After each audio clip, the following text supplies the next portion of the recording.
নমস্কার বন্ধুরা, নতুন আরেকটি রেসিপিতে সবাইকে স্বাগতম। আজ করলাম ডুমুর। সকল বন্ধুদের কাছে আমার বিশেষ অনুরোধ, যারা ভিডিওটি প্রথম দেখছেন অবশ্যই আমার চ্যানেলটিকে ফলো করে পাশে থাকবেন। ডুমুর ভীষণ স্বাস্থ্যকর একটি সবজি। তো এটা আমি গাছ থেকে পেড়ে নিয়েছি। তো এইগুলোকে, যেহেতু এটা কচি আছে, একদমই কিন্তু কচি, তো ভেতরে এখনও বীজ হয়নি, তাই দু টুকরো করে কেটে নিয়েছি। আর ভেতরে বীজ নেই বলে ওটাকে আর আলাদা করে বের করতে হলো না। যদি বীজ থাকতো এটা ছুরি বা চামচের সাহায্যে আলাদা করে বের করে দিতে হতো। এখানে আমি আলু, টমেটো, পেঁয়াজ, আদা, রসুন আর কাঁচা লঙ্কা নিয়ে নিয়েছি। আর এর স্বাদটাকে একটু বাড়ানোর জন্য আমি এখানে একটু কিন্তু চিকেন কিমাও নিয়ে নিয়েছি। তো প্রথমে কিন্তু ডুমুরগুলোকে ভালো করে ধুয়ে নুন দিয়ে কিন্তু সেদ্ধ করতে হবে। বেশ কিছুটা টাইম নিয়ে কিন্তু এটাকে সেদ্ধ করতে হবে। এই রকম একটা পর্যায়ে আসলে বুঝতে হবে যে ডুমুরগুলো কিন্তু সেদ্ধ হয়ে গেছে। এদিকে একটি কড়াইতে তেল গরম করে নিয়ে তাতে দিয়ে দিলাম আলুগুলো আরেকটু ছোট করে কাটলে বোধহয় বেশি ভালো হতো। তো এর মধ্যে দিয়ে দিলাম অল্প একটু লবণ, দিয়ে এটাকে কিন্তু বেশ লাল লাল করে ভেজে নিতে হবে। আর যেন 90% কুক ভাজাতেই যেন হয়ে যায়।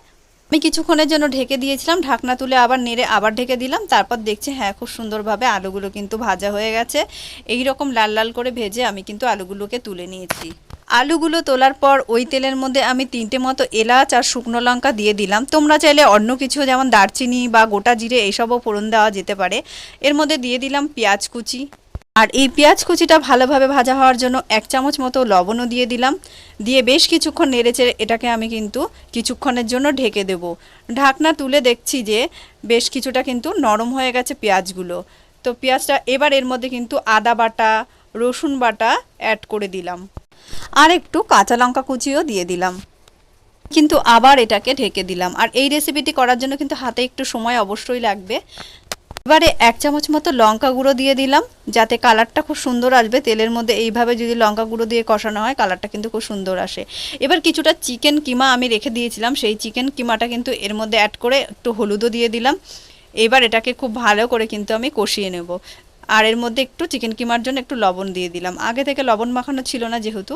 তো এটাকে যেভাবে আমরা মাংসটাকে কষাই ঠিক সেইভাবে একদম কম আঁচে ঢেকে ঢেকে কিন্তু এটাকে কষিয়ে নিতে হবে। তো এইভাবে ঢেকে ঢেকে করার পর মাংসটা কিন্তু খুব ভালোভাবে সেদ্ধ হয়ে যাবে। আর যেহেতু চিকেন কিমা, ওই জন্য কিন্তু তাড়াতাড়ি সেদ্ধ হয়ে যাবে। এবার সেদ্ধ করে রাখা ডুমুরগুলো কিন্তু আমি জল ঝরিয়ে নিয়ে এর মধ্যে দিয়ে দিয়েছি। এইভাবে এটা দেওয়ার পর বেশ গ্যাসের ফ্লেমটা বাড়িয়ে দিয়ে 5 মিনিট মতো এইভাবে কষিয়ে নিতে হবে, যাতে ডুমুরের জলগুলো ভালোভাবে শুকিয়ে যায়।